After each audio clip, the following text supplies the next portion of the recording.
This is Humanity the Podcast, an attempt by me, Emilio, to reach out and document the true person in everyone that I can. The world around us tells us to alienate, dehumanize, and to devalue each other. Well, I for one refuse. Armed with some microphones, years of experience talking to all kinds of people, and some hope, I think we can make a difference. Join me in my fight for humanity. Here we go. So we're also officially starting the recording part. So this is going to appear as part of the podcast. For those of you who saw live video, I just explained that we have our Twitter is up at Humanity the Pod, and then our YouTube is at YouTube. So enough of that for the voice. That's the voice of like I'm trying to get you to do something, but that's not what I want this experience to be. I want it to feel like you're here in the room with me. I want to be the type of person and this type of podcast that you feel that you can ask anything, and we can actually start connecting with that. That is something I'll talk about a little bit later in the podcast, is where is that disconnect right now just with people that we don't feel like we can ask each other earnest questions and do that. If you are a student of history, you can kind of see it in the last 20, 30, 40, 50, 200 some years, even before that. What's really led up to this, it's not much of a mystery, because humans are survival first, but we'll get into that at some point. I want to take 2 seconds to thank our guest from this last week, Dr. Farrell Pearson. It's really hard for me not to say Miss Pearson. She was actually my 9th grade English teacher. She was 23 years old, had just moved to Nebraska, and started teaching at the high school I was at. She helped me a lot in life. She would give me books to read. I was a very quiet child, believe it or not.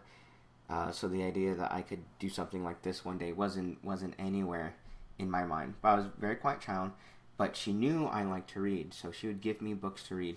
And in a way, I think that she's really exemplified kindness to me. Now, I will say one thing, and I guess it's something that I should have brought up at when I had her talking in the room, but hindsight is 20/20, is that even when I was that young, part of me was a little suspicious, because why is this person being nice to me? And it's not that I didn't know kindness in my life, it's just that I wasn't used to strangers being kind like that to me. So in a way, she was one of the first people I can remember in my life that was just a complete stranger. They did something very kind to me in a way that resonated with me. So I'd like to thank her a lot. She didn't plug it last time, but she does have a book out, Secret Kindness Agent's book. You can order this, go on Amazon. There's some other website you can get on. But feel free, look it up. It's great. So if you look inside of it, it gives different examples of things, of different agents that had different things. So thank you for Miss Pearson for coming on there. I let her know before she got on what my purpose of this was. And one thing I mentioned is that something I want to be able to do on this podcast and this experience is have disagreements with people. And show people really that we can disagree with each other and still care about each other. It's when we get to the places that we feel nervous or we feel attacked that makes it hard for us to feel like we can earnestly connect with someone. So maybe by you seeing me tactically disagree with people, you can get a sense of maybe how you can apply that to your own life. Like I said, I work as a social worker, and I've like a lot of social workers, I've been in a lot of tough situations. So my first job out of college was I worked for an organization that dealt with death and dying. So helping children and families cope with death and dying and how to move on. That was my first job out of college. I loved it. And then I've worked for kind of a nonprofit branch that enforced child protective services. So I worked with a lot of people in helping address situations with the youth, how to reconnect them to the court system. Right now I'm a school social worker. I work with teens. And I've done the job previously. I did education about diversity, but a lot of how people who are different can start to work together. So I tell you all this, not to brag, but to say that if there's someone who knows how to disagree with people, it's me. Most times when I see people, it's on their worst day, in their worst moments. But a lot of people find solace because I try to be that helping person, that maybe the one friendly person. You know, I'm not there to get them in trouble. I'm not there to take away their kids. I'm there to, or in the case of these teens, is, you know, every once in a while, a team will come to my office and say, like, am I in trouble? And I'll say, no, of course not. Like, even if I wanted to, I couldn't give out any punishment. So, hopefully that gives you some comfort with the direction that I will take with this. But let's start with one of the questions that really interested me from when we were talking with Dr. Pearson. So here, I'm going to hopefully be able to play a clip of this without it stopping the other podcast, but we'll see. Technology is in progress, so let's try it out. Do you see humans as inherently good or inherently bad, or something else? I think it's something else. I think all humans are inherently capable of both good and evil. Mm-hmm. And it's about the choices that we make in the moment, Mm-hmm. about whether we're going to feed that good part of ourselves or feed that evil part of ourselves. Mm-hmm. I hate when people say, oh my gosh, they're such good people. This is such a good person. Or, because that is it's such black and white thinking, which I think leads to a lot of issues anyway. Many Absolutely. of the problems we're in this world are because people are black and white. They're like, this is right and this is wrong, and there's no areas for gray in between. So I don't think there's such a thing as a good person and a bad person. I know, and I've seen, and I think that's part of that issue of how do we forgive people that we love who've hurt us, is that we know that that person has done some beautiful good things, and that person has also done some horrific bad things. And for me, when I'm making my decisions about who I need to be around and who I don't need to be around, it's about the potential for harm again. Mm-hmm. For me to be around this person, for my children to be around this person, for my other friends and family to be around this person, are they going to be hurt?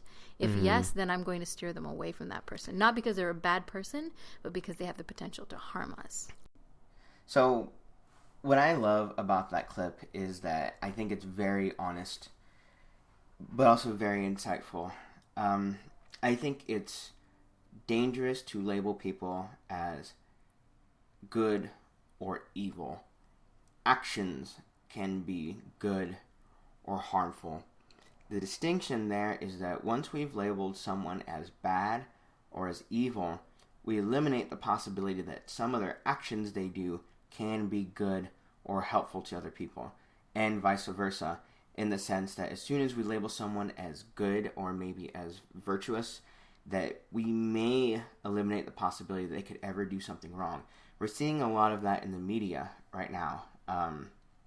With the Me Too movement. I don't want to talk too much about that myself, just as a man, because I have my opinions. But in the coming days, I have at least one guest, maybe two, that want to come on and talk about that subject in particular. And I think it's important that, like me as a man, I have not dealt with the day-to-day type of harassment or victimization, etc. from there. But let's put that on pause. They'll be in the future. So I'm sorry for those of you listening to this on a podcasting. I'm having a little bit of technical difficulties as I'm just learning out the technology. But I'll make sure that I'm getting this recorded again. So as I was speaking on the nature of good and evil, you can get very philosophical with it. And I think there's always this temptation to get philosophical with it. But what about practicality wise? And I was going to speak about why do people think that illegal immigration is bad. Now, I think let's draw some lines of qualifiers for that. Illegal immigration versus undocumented immigrants. You get to have your opinion on whether breaking that civic infraction of being in a country that you do not have papers for, which is a civic infraction. It's not technically a crime, but it's kind of goes under the category of a parking ticket. Same thing, and that's why they can detain you and send you away, because you're violating that clause. Is it a crime? Well, you are not a citizen of that country, and right now it's not considered criminal to do it. I think in some places and states it is, but I don't want to speak out of turn, so I can't say. Now, can you separate someone breaking the law and a human being. For me, it's very easy. But it's very easy because it's a personal subject for me, right? And I don't want to give up too much, because that's one thing I always thought about this podcast as I talk more. Do I bring my family into it? Do I bring my friends into it? Do I drag their lives into my own personal venture? And I always say that you should ask people permission before you do things like this. So what I will say is that I have a family member who is very close to me who did cross the border when they were 16. This is many, many years ago. And the question is, why? Why would you do that? Well, they were the second child out of 11, and during the 70s when this happened, Mexico started experiencing an economic downturn. And so the idea was that there was jobs up in the United States, so to come up, work a job, and send money back. Now that is called economic migration. And if you look at the human histories, or resource migration, if you look at the history of human beings, every group has moved around due to resource scarcity or natural disasters, etc., etc. So I think, like, if you want to have the opinion that undocumented immigrants are bad, it's really that's really up to you. Unless you want to learn more, I don't think anyone can really force you to. But what I will say is that to not look at the nuance of and ask why is dehumanizing, which is a word I will use ad nauseum throughout this entire thing. So the question is, beyond that, a different example. So for those of us recently who have heard locally or on a bigger level, you heard me mention on the podcast last time that I like Louis C.K. and I once upon a time, believe it or not, I did a little bit of stand up, and he was really someone that I looked to for the idea of timing, for the idea of like how do you control a room, and I think some of his jokes are pretty clever and funny. I really actually like his show a lot, the latest one that he self-produced.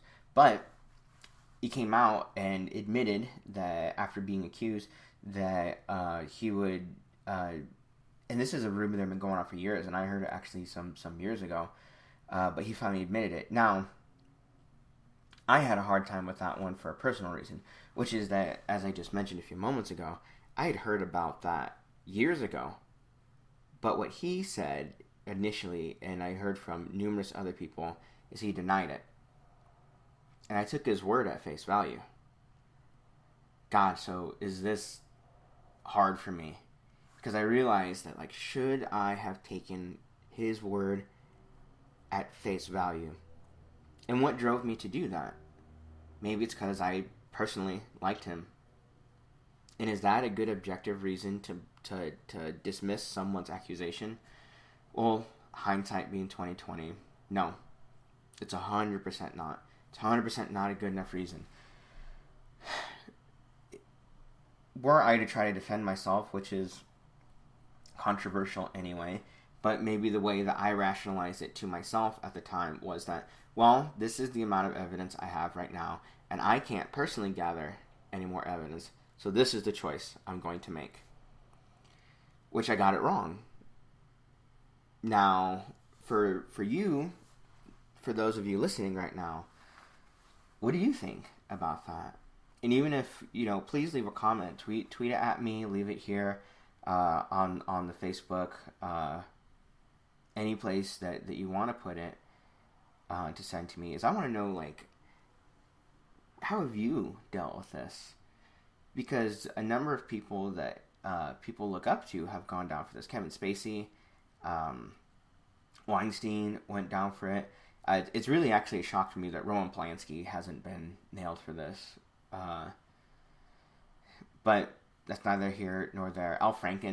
Senator Al Franken just resigned this week. Another person who when I was in high school, I read a number of his books, and back then he was just a comedian. So I thought I liked his kind of dry wit through the way he wrote. And he did some political stuff, and I thought that was interesting. But I just kind of liked his humor a lot. And as he's gone on, I liked how he was kind of the person who would go after the banks, ask the hard questions, all those things. But now he has resigned after accusations. So how are all of you dealing with that? I'd like to hear that. Um, so I guess in the vein of that, something that we touched upon briefly, and if you watched my first video, which is not nearly as watched as the one with Dr. Pearson, and probably for good reason, is Dr. Pearson is amazing.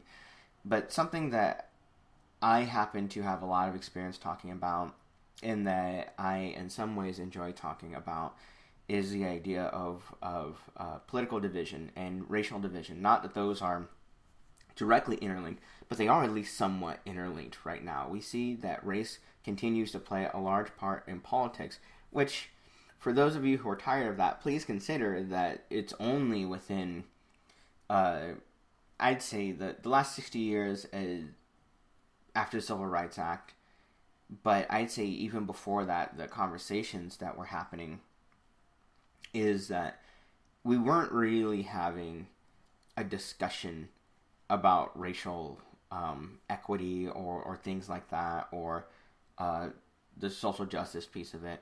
What was happening is that lawmakers, people who already had power, were deciding whether they should allow other people to have some power. Now I think people are getting pretty uncomfortable. It's because with the internet and things like this, but kind of in general culture right now, is that people who 20, 30, 40 years ago would not have had any type of avenue to get their voice out there are now being heard. A lot of those people happen to be minorities in one way, whether that's ethnic or sexuality or gender. Now, the barriers are really being worn away due to the democratization of information through the internet. Well, let's talk for a second a bit about the real political things that are happening right now in terms of race. I used to work a job where I got to travel around the Midwest and sometimes out of the Midwest, talking to people about how to really the goal is to decrease the amount of discriminatory acts and prejudices that we had. And I say that because I just want to be realistic about the things that I can accomplish. Can I make you want to do that? Not really. I can't do that. Or is my goal to get you to love everyone of this group that you hate? Well, I have no control over that. I wish you would feel compelled to do that, but it's not my life. So I can't do that. And there are people out there who that's their goal. My goal is really to provide some of the infrastructure for people who want to know the ideas, the names, those things. I personally hesitate to want to control people's thoughts or feelings or opinions. I feel like I can give a little bit of influence, but I'd rather hear why you think the way that you hear, and I can provide you why the way I think I can hear. And for in this current environment, I'd say in the social justice environment, that's really that is a little antiquated. It's a little bit of old style of thinking, and admittedly, I was trained by people who were doing this work in the 70s, because nowadays it's turned very much that you want people to believe and cherish these ideas and be happy that they're able to believe and cherish these ideas. I don't see that as something within my control. But that's me. That's neither here nor there. If you disagree with me, please send me messages, do whatever.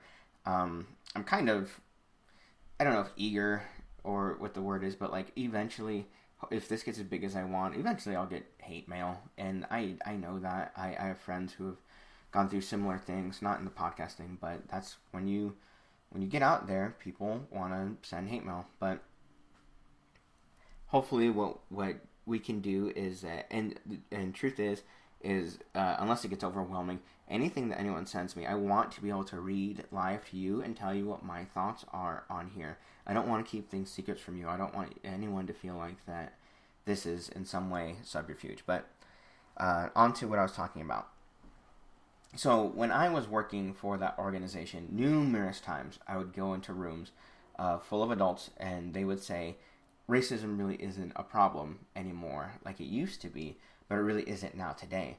And myself, and this was always a partner activity, facilitating, would really try to get them to see the small ways, like how racism still plays out today in personal lives, and then the big ways about how our society is structured. For those of you who I might be leaving here, I really, please hold on with me, because maybe this is something in a way you haven't heard before. We all learn things through social exchange. If you want to look up something, if you want to Google it as a companion thing, look up social exchange theory. This is something that I learned in my schooling. And it's the idea that the thoughts that we have, we learned from somewhere.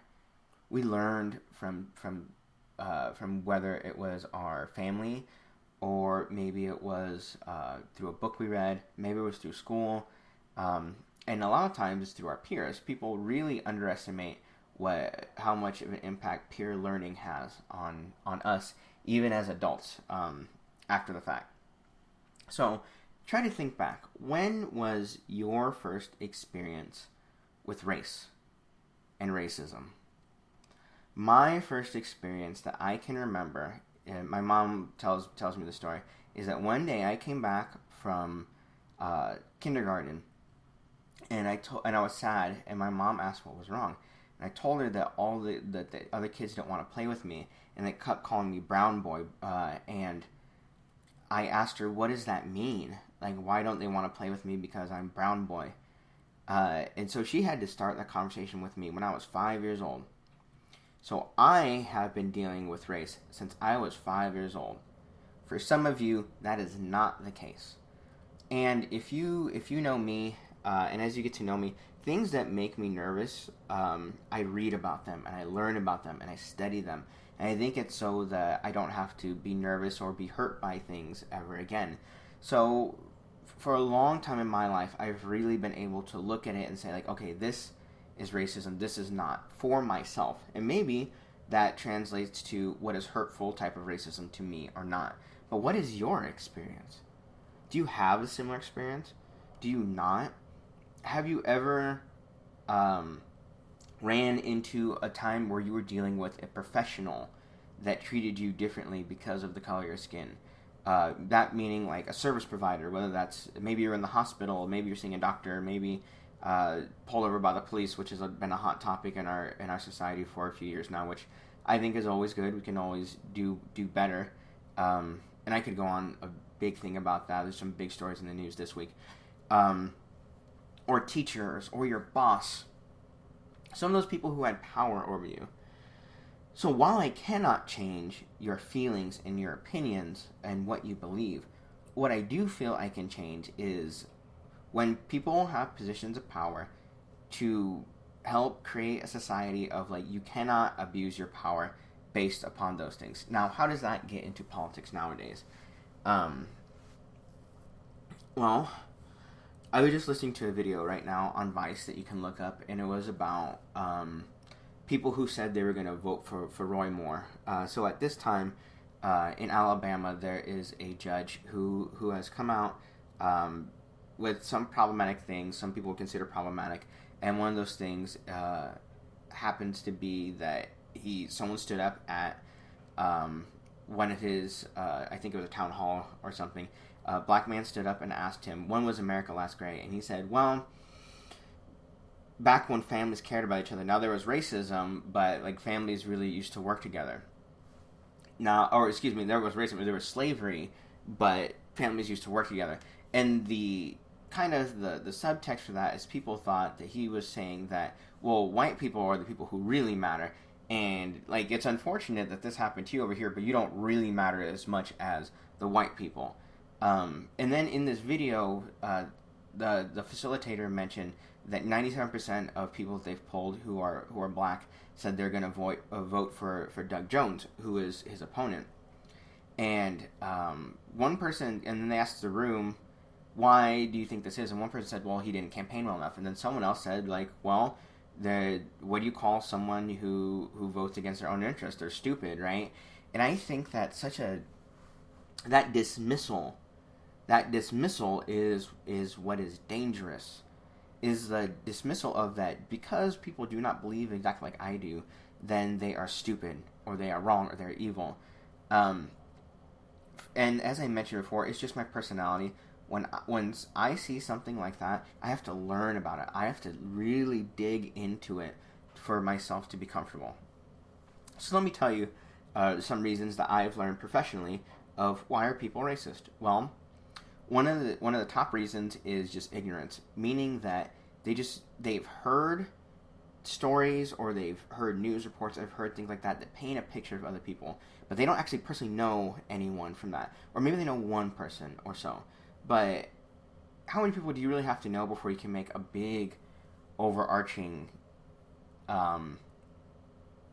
thing about a group, right? How many people do you have to meet and know and understand before you feel comfortable doing that?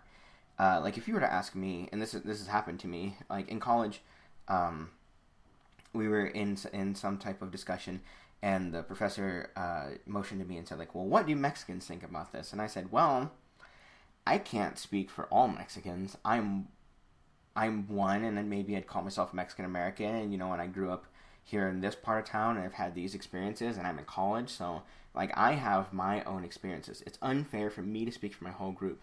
So what does that say for people who want to speak for someone else's whole group? Now, one tactic that is used, and it really is, if you are considering these things, consider that it might be just manipulation. Who wants you to think like this? Is one thing is people trust statistics a lot more than they should. So what I mean is that when someone does a study, especially if it's a study on social sciences, so opinions, how do you feel about this, or what do you rate from this situation, is you have to consider and look at the methodology. And what that means is, like, how did they do that study? How many people did they interview? What were the questions that they asked? Who asked the questions? And then you have to consider the personal things. So was that person in what type of mood? What were the questions that came before that may have influenced them to do that, to give that type of answer? So and you can really bend a lot of statistics to tell whatever story you want. So that makes life harder, because then what the heck do you believe? Well, I would say look for things that you can verify. So things that you see and you can look kind of behind the curtain and say, like, okay, how did they get this information? But also I'd say start having your own personal experiences. I mean, look at the world we live in. We're more connected than ever. And I guess the third one, selfishly, is like, keep listening to this podcast. I'm going to try to bring so many people on here that have different opinions than me, that have these things, because maybe everything I said right now, my mind could change. That is something, is I'm always open that I am willing to share what I know for now, but I can always change. My brain is open to the possibility that maybe everything I believe is wrong. That's a harder way to live, I think, because I think that people don't want to be wrong. And when we don't want to be wrong, we're afraid to try. Because to try is to present the opportunity to fail. But we need to maintain that in our lives. We need to maintain the possibility that we can fail and that we can be wrong. And you know what? If you hurt someone's feelings, there's always opportunities to come back around or apologize or make things better. And I think but the thing is, in order to do that, you need to be willing to accept that feedback. I had, and I don't want to get too much into this, but maybe I'll talk about it at length at some point, and maybe I'll invite them on. But I had a disagreement with a friend recently, and it was based on something regarding race and my own personal views. It was very easy for me to take it personally because I've been a brown person my whole life, and I have years of professional experience inside of this. But this person was in. It depends. And the thing is, this person is my friend, so I have to attribute it to ignorance, that they were really pushing me and kind of, I wouldn't say interrogating, but asking me to back up, like, why I thought like this. And I was tired at that point, and I was already going through some other emotional stuff, so I said, can you please just believe me? Because so many times, if people of color are told to explain themselves, you explain themselves. Well, you can Google it, you can look it up. If you really cared, you could look it up and kind of learn on your own. And, that's what I do. But maybe it's not what you do naturally. And I have to understand that. And so you figure that, well, as long as we're both here, we can both have this conversation, why don't you tell me?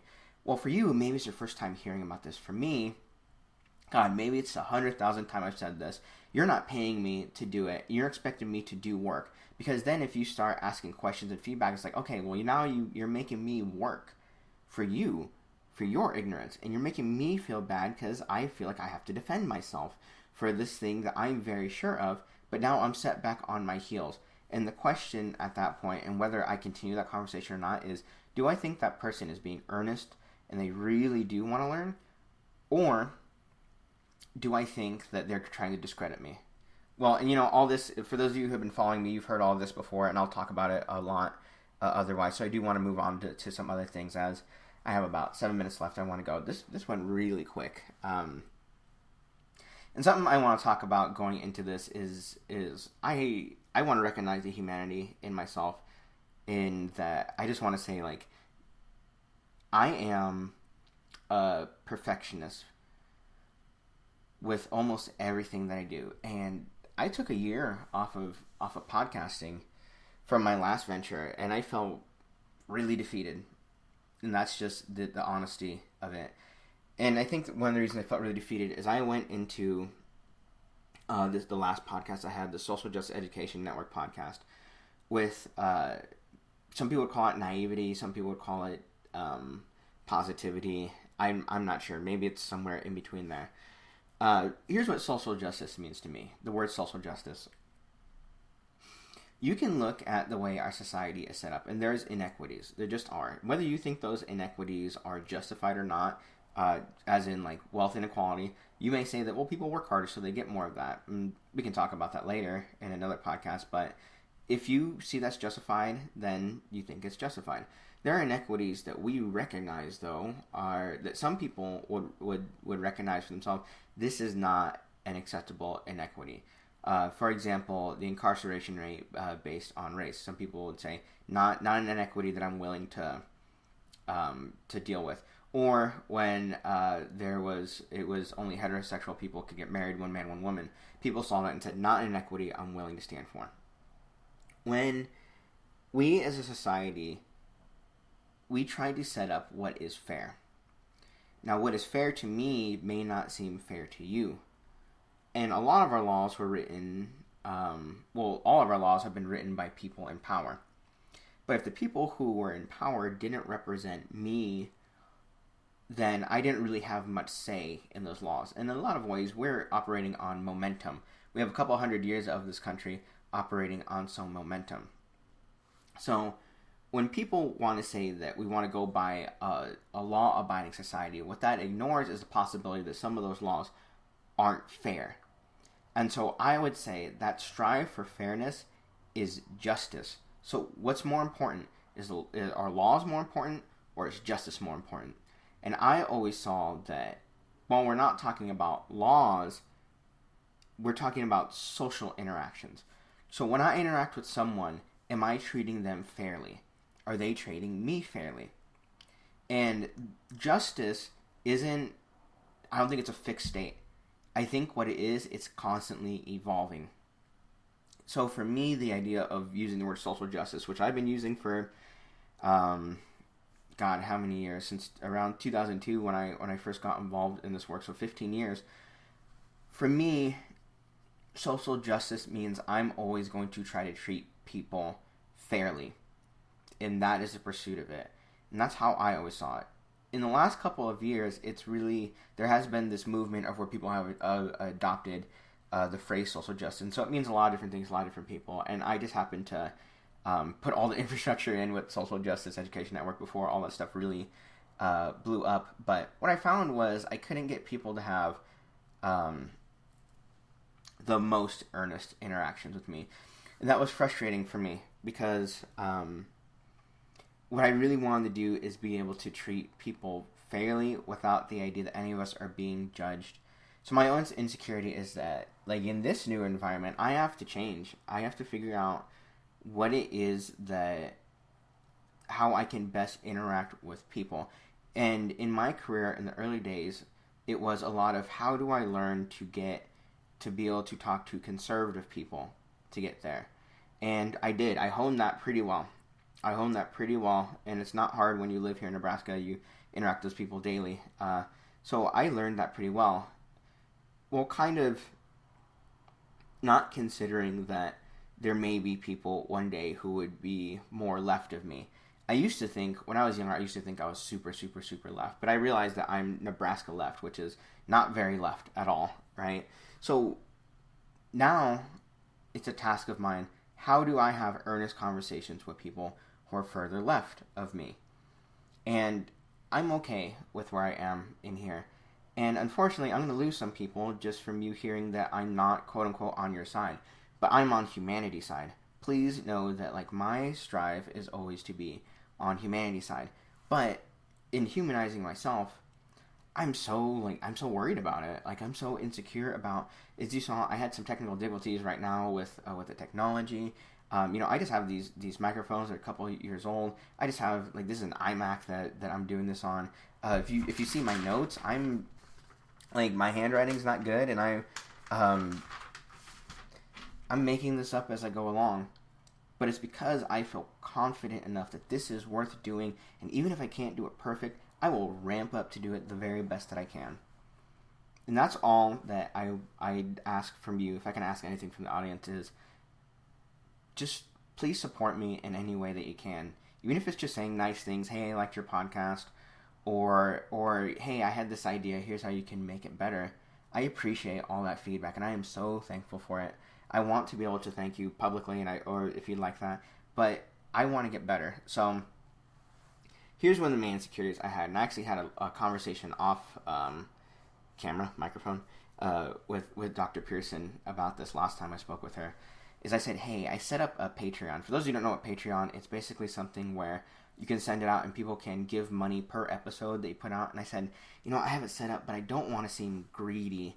I don't want to seem like I'm only doing this for the money. But the truth is, one of the reasons that I had to stop the last podcast is I ran out of money. And I didn't have any way to keep these things going at the level it was, and it just got harder, and I just didn't know what to do from then. Now, since the last podcast and this one, there's something called Patreon. So if you would go to Patreon and check it out, I'll post a link on the Facebook, I'll post a link everywhere. The more that I can get financial support, the better I can make this. The better camera I can get, the better microphones I can get. And actually, one of my big goals is to be able to rent out a space, make it really, really nice and comfortable. That way when I'm talking with people, it really does feel like, hey, we're just sitting down, we're just having a conversation. Dr. Pearson is allowing me to use a room in her basement for the near future, which is, like, I feel so lucky that I'm surrounded by great people in this world. But if you feel like giving, please. If you feel like sharing, please. The Facebook is /Humanity the Podcast. The Twitter is @Humanity the Pod. YouTube is Humanity the Podcast. Check it out on Patreon, which is Humanity the Podcast. In some ways I think, how am I going to do 40 minutes of this? But I didn't get to half the things that I wanted to get to. So I guess, but the thing is, like, I plan on doing this indefinitely. And whether it's I have 100 listeners or 200 listeners or 1 million listeners, this is my goal, is to just keep going on and on. One thing I said that I was going to do, but I just ran out of time this time, so I think I'll bring it up with someone else, or maybe I'll do it next week, is I made, here's one of my own insecurities, is I criticized Sam Harris in the last podcast, but I didn't provide any evidence for it, because I just wanted to not get focused on him. And I never actually like putting people down, but I'd like to think that I do believe that Sam Harris is an incredibly intelligent person. He has some cognitive biases the same way that all of us do. All of us have cognitive biases, which means is that none of us are perfect objective thinkers. And if you think you are fooling yourself. You are fooling yourself if you think you are a perfectly objective thinker, because that is not how the mind works. I saw a study recently that said that all of our thought processes go through an emotional process first, because even the frame that we consider of realm of possibilities is an emotional decision, not an objective decision. Does that bring you comfort? Does that make you scared or sad? It does all those things for me. Some days it brings me comfort because it's like, I'm just human. I don't have to be perfect. And sometimes it scares me because it thinks like, well, are all of us just pretending that we can be objective in any way? And sometimes it makes me scared because it seems that people can be arbitrary in the sense that, do any of us have any really strongly held beliefs that we will never go against? Well, thank you for tuning in to to this episode. Please give me some feedback. I think secretly I crave feedback because I want to be doing this perfectly, even if there isn't a perfect way to do it. But I want to be getting better. If you have any ideas for guests, please send me those. I want to do it. If you think you'd be a good guest, let me know. Just send me it. Wouldn't hurt to ask. And more likely than not, I'm willing to sit down because I think having these conversations out there help show people what other people are like. I'd like to do this across state lines, and I think I will pretty soon. So I'm going to be presenting at a national conference in March, and I'll be in Cleveland. And I have some friends in Cleveland, so some of you, if you're listening, I'll probably be wanting to sit down and talk with you when I'm there. Anytime I travel, I'm going to want to be finding people to talk with because I realize that people around here are different than people other places. Yeah, I think this is a good place to end. Thank you so much, everyone, for tuning in. Check out Twitter, YouTube, Patreon. Thanks, guys and gals. You know what? That's another subject I'm going to get to at some point is the nomenclature. Because I say guys a lot, thanks guys a lot, but I've had people in my life say, like, hey, it's problematic because it's not inclusive. So I want to be able to have a conversation with you is like, when you realize you have a habit and you want to change it, what do you do? Because I've actually backslid a little bit in this, and I caught myself over the last month saying, hey guys, for some of you it doesn't seem like that big of a deal, for some of you it does seem like a big deal, but let's have that conversation later. So thank you, everyone. I'm honored that you would spend time to watch this. So have a great rest of the weekend. Have a great holiday season if you celebrate. And we will be back next week with another guest. As soon as if I nail that down, I will put it out on the Facebook who it's going to be. So thank you. Have a good one.